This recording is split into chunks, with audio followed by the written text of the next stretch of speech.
Good day everyone. Today po tuturuan ko kayo ngayon kung paano gumawa ng coin box.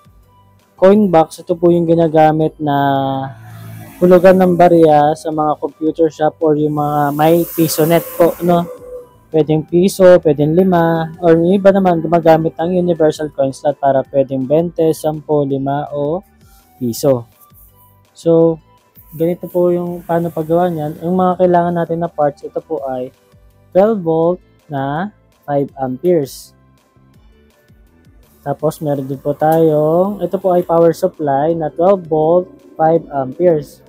So meron po tayo, ito po yung tinatawag na Allen timer. Ito po yung Allen timer. Tapos ito po yung kanyang LCD. So meron din po tayong coin slot. Ito po ay yung piso lang na coin slot.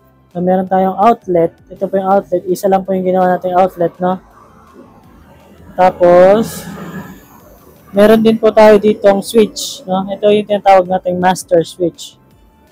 So, let's start. So, unang-una, gagawin natin, ito yung power supply. So, ito pong dalawa sa unahan. Ito po yung AC. AC po yung dalawang yan. Tapos, ito po yung DC. Ito pong dalawa, no? Sige, ibaba ko ng konti. Wait lang ha. Para makita nyo na egg.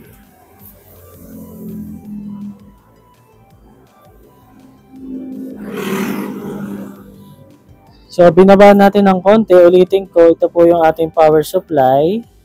Tapos, ito pong dalawa nasa unahan. Ito po yung AC. So, yung dalawang nandun sa gilid is yung DC po, no? 12 volt. So, una nyo ikakabit, ito pong AC, ito po yung AC natin, ito po, no? So ito po yung AC natin, itong makapal na wire, so nakakulay brown siya at saka color blue. So since meron, naglagay tayo ng color brown dito at saka color blue dito sa AC natin, naglagay tayo ng extra wire na brown saka extra wire na blue, so tag-isa po sila, no? So, dito muna tayo sa kabila. Ito po yung AC na part, ay DC na part. So, itong green, ito yung lalabas na negative. Ito po yung pula is yung positive. So, bali, ginawa lang natin siya ng, tawag dito. Ito po yung male port, no? Male po to. Male adapter or gano'n na. Yan po, no? Para mabilis siya ikabit, no? Since ito po yung DC natin, 12 volt po ang lalabas po dyan, no? Ayan po, positive, negative. Tapos, naglagay lang tayo dito ng female para makonect lang sila for tutorial purposes, no? So, tapos lalabas po siya dito. So, bali yung kulay black, lagi po yung negative. Tapos yung brown naman dito, positive po, no? So, para i-power niya po yung ating Allen na timer. So, since na-power na yung Allen timer, andyan po tayo, nandito na tayo. Dito muna tayo, no? So, ituto ko muna ulit.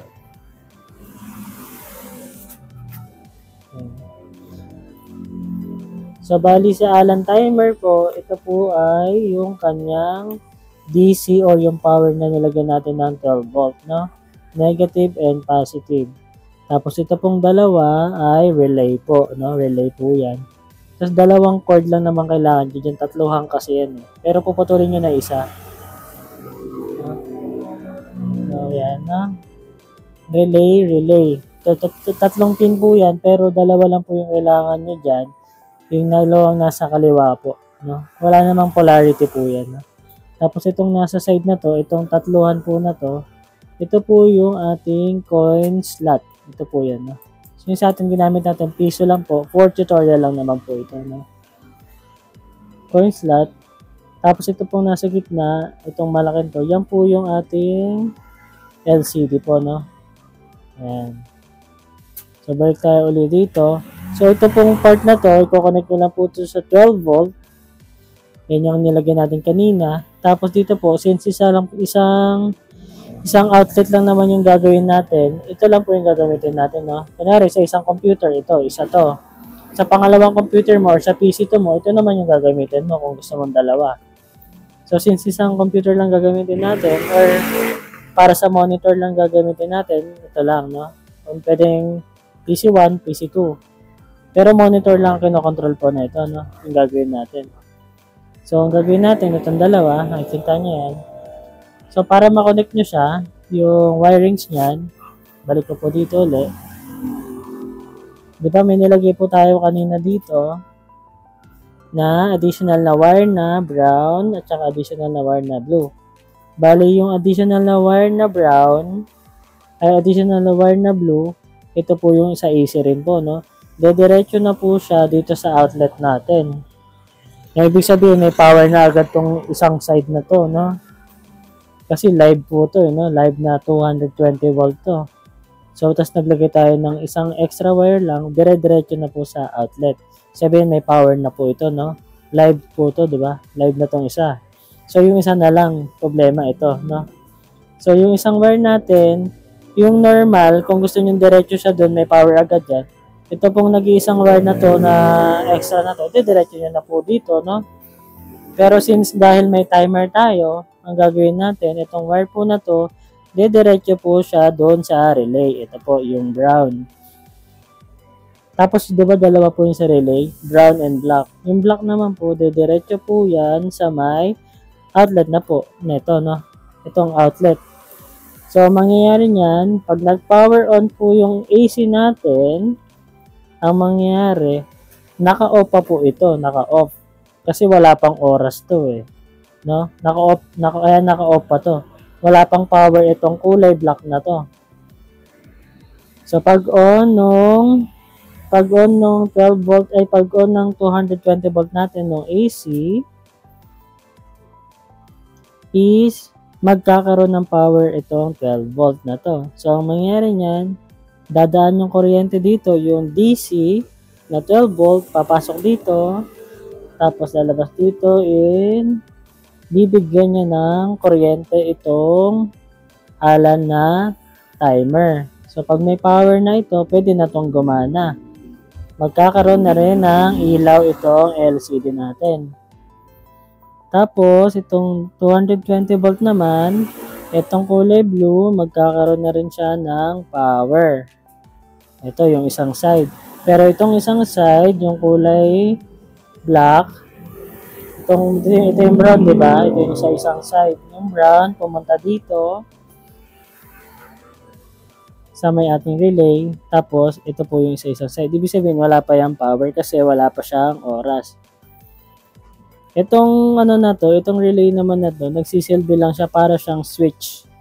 Kaso automatic, pag may oras, saka lang gumagana. Pag nawala yung oras, saka siya mawawala ng kuryente. Sa switch naman, pag pinindot mo, magkakaroon ng kuryente. Pag pinindot mo ulit sa off, mawawala yung kuryente. Parang ganito lang din yun, no? Ang pinagkaiba lang, oras naman yung gumagana dito.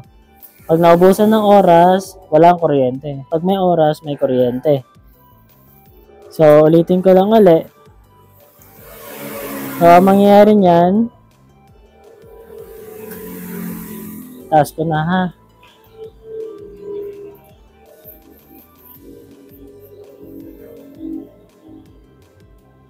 Ang mangyayari niyan, pagsaksak nito sa kuryente, magkakaroon ng kuryente itong 220 volt.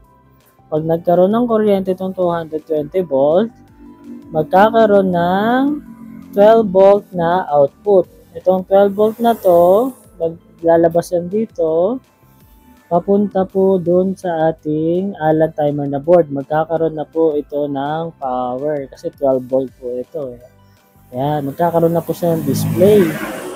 So, dahil may display na po siya, ang gagawin naman itong 220 volt, ito nasa kaliwa, itong binigyan natin ng isang extra wire na kulay blue na dumiretso sa outlet, meron na po yung power. So, ang problema na lang dyan is, ito pong kabilang side niya, di ba? Pero wala pa siyang power kasi wala pang oras itong timer natin. No? So, kapag nangyari itong coin slot natin, pag hinulugan ng barya, magkakaroon ng oras po itong timer. Pag nagkaroon ng oras yung timer, itong relay, sasabihin niya, may oras na ako, pwede mo nang i-on, no? Pwede mo nang i-on tong relay para dumaan, para itong isang wire na to, magkaroon ng kuryente, tatawid siya dun sa kulay black. Magkakaroon ng kuryente. So, mangyari, parehas na sila may kuryente. Pwede mo nang isaksak ngayon dito yung monitor mo. So, kapag dinaksak mo yung monitor mo dito, automatic magkakaroon siya ng power. So, pag naubos naman yung oras, ang mangyayari niyan, mamamatay po yung monitor. Mawawalan po siya ng power. Ganun po gumagana yung ating coin slot, no? So, kung mapapansin nyo, yung power supply natin is magkaiba dun sa ating actual na example na nasa box na coin slot, no? Tapos, kung napapansin nyo, meron tayong switch dito. Kunwari, walang switch ito, ang wire po niyan, isang brown, diretso po dito sa AC natin na isa. Itong kulay blue naman po ay diretso dun sa kabila. So, wala pong switch yan pag ganun. Dahil gusto natin lagyan ng switch, ang gagawin nyo lang, di ba magkadugtong po yan, putulin nyo lang po. Tapos, yung isang dulo, tsaka yung isang dulo, ilagay nyo dyan po sa dulo ng switch, no? So, yung isa, pag ganun, yung isa dito po. So, kapag nag-on yung switch, diretso po siya. Pag nag-off yung switch, mapuputol po siya dito, no? Ganun po ang logic nung ating switch, no? Ganyan lang po kadali gumawa ng coin slot or coin box na ginagamit sa PisoNet or computer shop.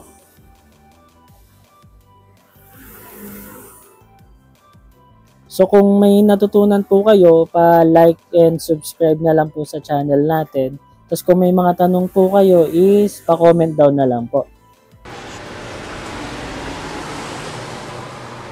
So ito po yung loob ng ating actual na coin box. So katulad ng sabi ko siya kanina, meron tayo, ito po yung 220 volt na mapasok po siya. Ito po yung 220 volt natin, itong dalawang pula na to, no? Tapos yung kulay blue na ito po yung ating 12 volt na output. So pagpasok ng kuryente, papasok po ito dito, magkakaroon ng kuryente itong 12 volt natin, magkakaroon ng power po itong ating Alan timer na board. So sa board natin, ito naman yung kanyang delay po, no? So dito naman sa ginawa natin na coin box naman, itong dalawa po yung outlet na switch niyan. Ito po is yung para sa CPU. Ibig sabihin, pag nag-on itong ating coin box, automatic may power na po ito agad kasi para sa CPU po ito. Ito naman yung para sa monitor, no? So pag power ng ating coin box, automatic magkakaroon ito ng power. So ito po ay wala po. So magkakaroon lang ito ng power kapag nagkaroon ng oras yung ating timer. Tapos, ito namang part na to, ito yung ating coin slot. So, mangyari dyan, pagbukas po ng ating, pagsaksak ng ating power cord, magkakaroon na, isi-switch on natin, then magkakaroon ng power itong ating power supply. Itong 220 volt, automatic, may tag-isang wire po ito nakakonect dito sa ating para sa CPU na outlet. Tapos yung isang wire nito nandito po sa ating isang outlet naman. So wala pa tong kuryente. Ito lang yung meron. Tapos ito naman magkakaroon ng power itong 12 volt natin na didiretso sa Alan timer. Tapos pag nagkaroon na ng power tong Alan timer, magkakaroon na tayo ng display dito yung kulay, yung power na. So since ito yung gamit natin na relay, yung isa lang, ito lang yung ginamitan natin na relay, no? So kapag may naghulog, is magkakaroon ng power po itong ating outlet na to na para sa monitor. Pag naupos yung oras, is mawawala din po yung kanyang power. So, ganun lang po kadali. So, dun sa isang tutorial natin, ibang power supply po yung ginamit natin doon, pero parehas na po sila ng function. 12 volt din po yun at 5 amperes. Ito pong power transformer na to, 220 volt po dito, tsaka dito po is 12 volt, no? Parang 2.5 amperes lang po ata ito. Pero okay lang po yun, no? Pinagkaiba lang, mag-iba lang yung itsura nila, pero parehas lang po sila ng function. Hindi ko lang sure kung ano yung mas mura, ito or yung isa. Pero feeling ko ito po yung mas mura po, no? Kahit alin po, pwede nyo pong gamitin. So, yan po yung ating coin box, no? Yan. So, kung gusto nyo mag-DIY na lang, pwede po kayong gumawa na lang, no? Madali lang naman po. So, sa mga watcher po natin or sa mga nanonood po, pa-like na lang po and subscribe sa ating video. Thank you. So, ito na po yung ating actual na coin box, no? Bali, ginamit natin dito is yung Alan na Universal Coins at tumatanggap po ito ng piso, 5 o 10. So, ipa-power on na po natin.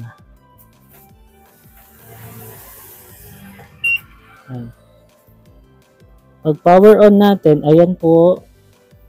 Pag sinwitch on natin, ayan na po yung lalabas 0. No? Ibig sabihin, walang kuryente yan sa likod, no? Pero kapag hinulugan na po natin ng barya, ayan, sasabihin ng relay niya, o meron na akong oras, pwede mo nang buksan yung kuryente. Magkakaroon na po ng power itong outlet natin na nasa likod, no? Ibig sabihin, magkakaroon na ng power yung ating monitor. Kung yung monitor po yung nakasaksak doon. Normally naman po is monitor po. No? Ganyan lang po kadali gumawa ng coin box. Yan. Diba? Dito po sa atin is nakaprogram po is ang piso po is 4 minutes po, no?